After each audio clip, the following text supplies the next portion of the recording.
Campus. Bonjour Steven, bonjour Damien, Bonjour. merci d'être avec nous aujourd'hui sur les plateaux d'Icademy, donc situé à Toulon. Merci à toi de me recevoir. Merci. On est vraiment très très heureux de vous avoir avec nous aujourd'hui pour parler de votre start-up Localist. Vous nous avez d'ailleurs très récemment accueillis, merci, dans vos locaux qui se situent quartier de la créativité et de la connaissance, donc à Toulon. Exactement. Chez Lucé, ouais. Voilà, à Chalucet. Vous êtes hébergé par TVT, si je suis... C'est ça, voilà. totalement. Exactement. Super. On va tout d'abord commencer par regarder une petite vidéo de ce que nous avons pu voir et ce que vous nous avez pu nous montrer quand on est venu. On va regarder la vidéo tout de suite. Je m'appelle Steven Oziol, je suis toulonnais et bien, j'ai fait mes études d'abord en prépa, à l'école prépa de Bonaparte qui est juste derrière moi à Toulon, et après quoi je suis parti en école de commerce sur Paris où je me suis spécialisé en gestion des instruments financiers avec un double diplôme. Alors chez Localist, on digitalise la gestion des achats des PME. C'est-à-dire que dès lors que j'étais acheteur dans de grands groupes, j'ai pu observer que certains outils n'étaient pas adaptés aux plus petites structures, et donc ces PME sont un peu mises à l'écart par rapport aux outils qui sont mis à disposition sur le marché. Donc nous, ce qu'on a voulu faire, c'est adapter ces outils et les mettre à disposition tout simplement des plus petites structures avec des prix attractifs et plus abordables tout simplement, et plus faciles à prendre en main. Donc on vient de voir la présentation de votre société. On va maintenant passer à un rapide question-réponse concernant Localist, ce que vous avez fait, ce vers quoi vous allez, comment vous fonctionnez, etc. Je vous propose de commencer donc par ma première question. Quelles difficultés vous avez rencontrées lorsque vous avez créé votre start-up, donc Localist ? Alors, tout au long de notre création, en fait, maintenant, ça fait un peu plus de 2 ans qu'on a créé Localist, et on a pu un peu se frotter à certaines difficultés.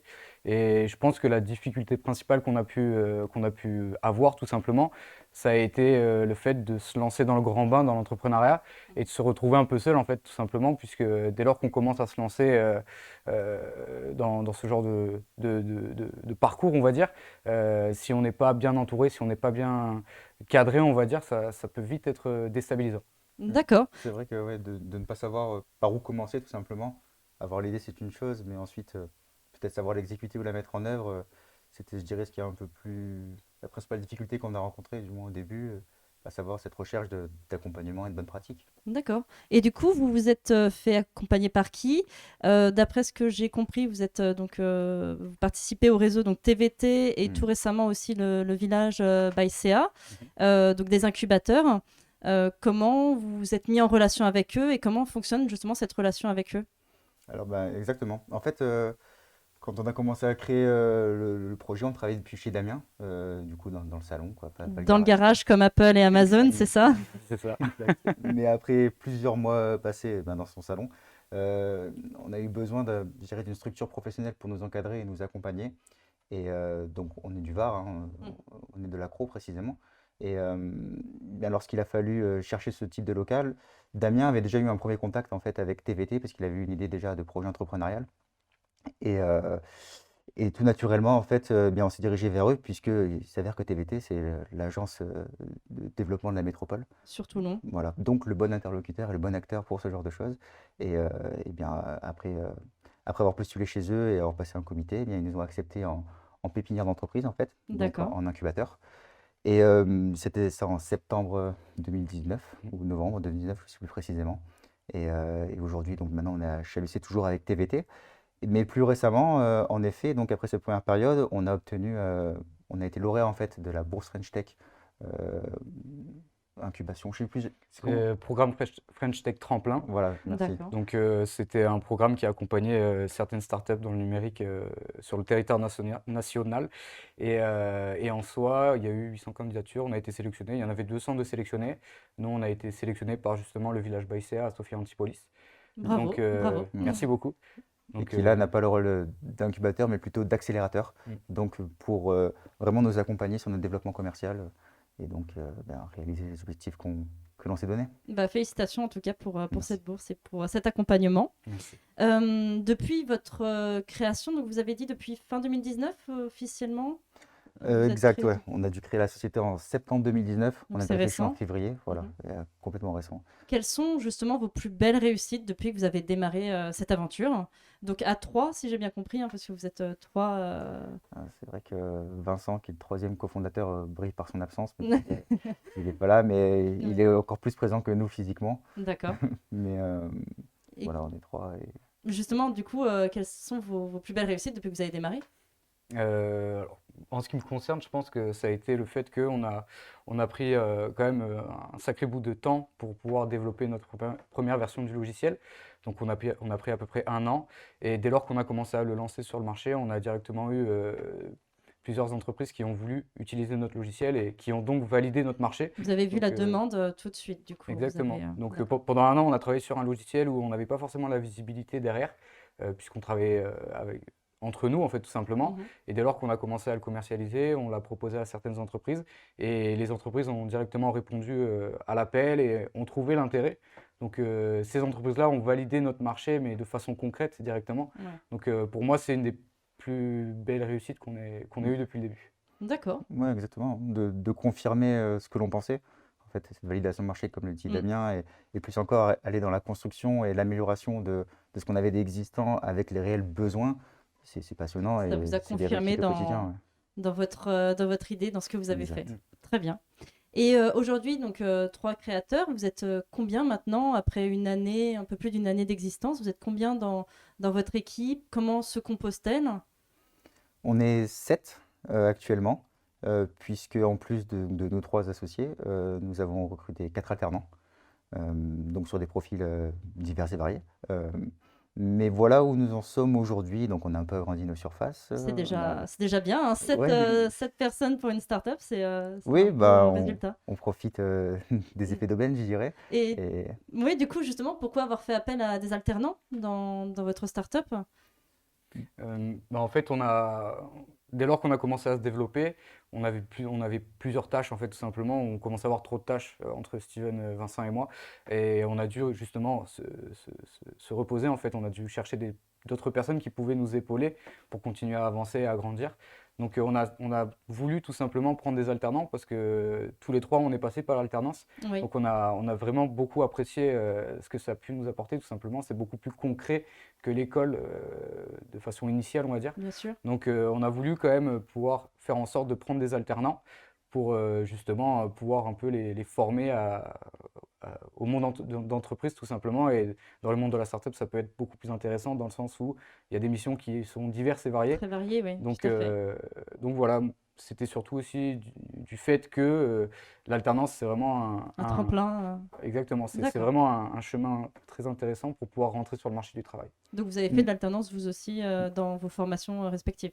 Exactement. exactement. Super. C'est pour ça Et qu'on voit l'alternance un peu comme un genre de win-win en fait. oui, tout à Dans le fait. sens où nous, on avait clairement un besoin pour nous accompagner sur notre développement, notre croissance, sur des tâches qu'on ne pouvait plus du tout se permettre de faire pour aller plus se focus sur les clients. Mhm. Et à l'inverse, ben, des jeunes qui ont des talents, en fait, c'est des viviers en fait, de savoir, enfin pas de Des savoir plutôt, pépinières, mais comme.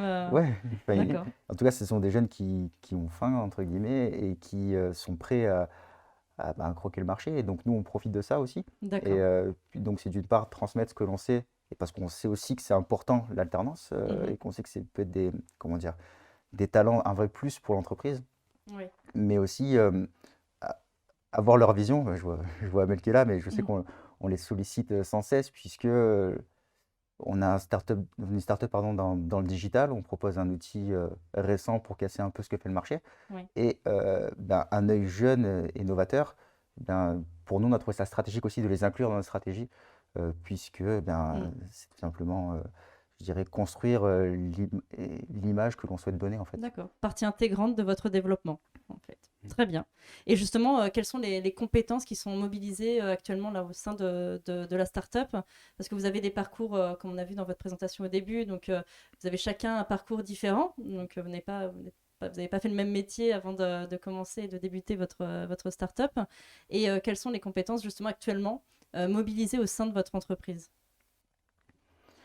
Ben, alors, Pour finir avec le volet alternance, je dirais qu'on a recruté à la fois 2 business développeurs donc pour nous accompagner sur notre Des développement commerciaux. commercial, des commerciaux, Mhm. exactement, qui sont en bachelor, si je dis pas de bêtises, mais aussi 2 personnes en communication, D'accord. donc à la fois la relation clientèle digitale, mais également sur tout ce qui est être chargé de projet digital. Donc D'accord. pour voilà, assurer notre communication principalement sur les réseaux et sur le site, bref, toutes ces stratégies D'accord. que l'on connaît au métier. Et après, ben, pour parler de nos compétences en nous-mêmes, elles sont variées. Alors je vais commencer par moi, je pense, et après, parce que c'est plus facile de Vas-y. parler de soi-même, et après Damien parlera pour lui-même et Vincent. Mhm. Mais moi, en ce qui me concerne, j'ai fait, comment dire, j'ai 2 masters en gestion des instruments financiers, donc D'accord. plus une partie administrative, gestion financière, mais je me suis orienté dans le conseil auprès des entreprises.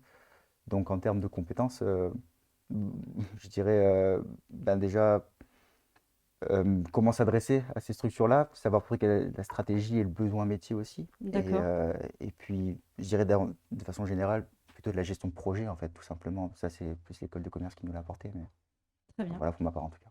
Et Damien? Et me concernant, moi, alors j'ai un parcours un peu serpentueux, on va dire, puisque jusqu'à mon bac+3, j'étais dans le domaine technique.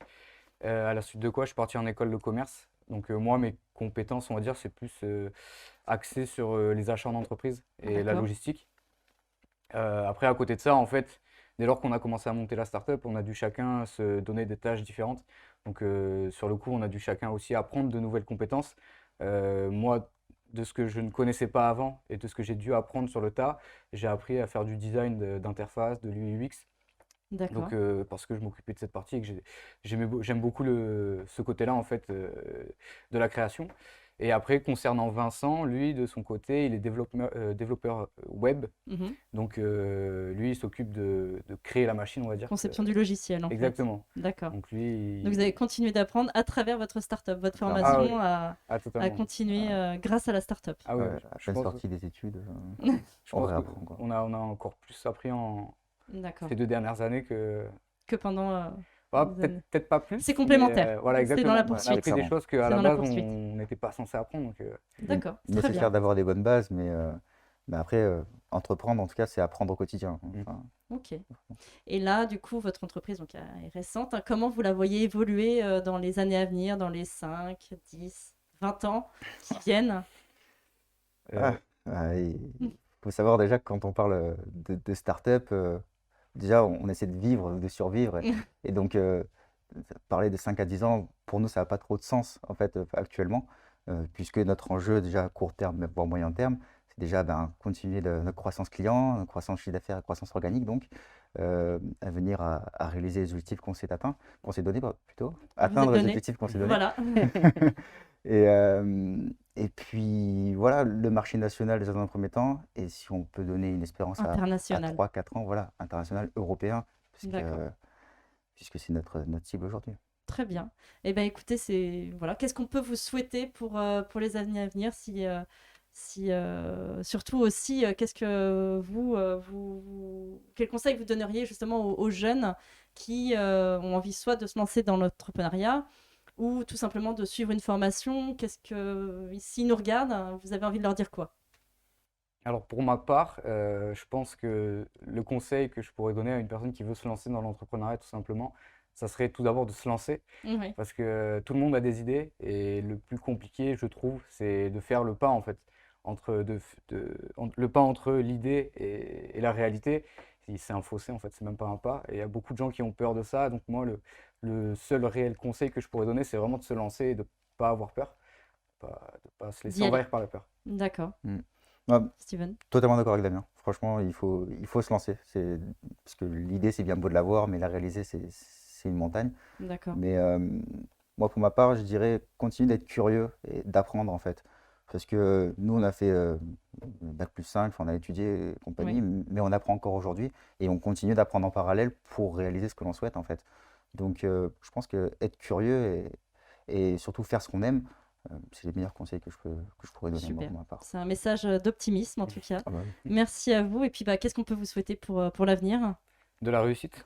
Super. Bah, merci beaucoup à vous en tout cas pour votre présence. Merci. J'espère que ça va inspirer beaucoup de gens, pousser les gens à se former aussi et à toujours être curieux.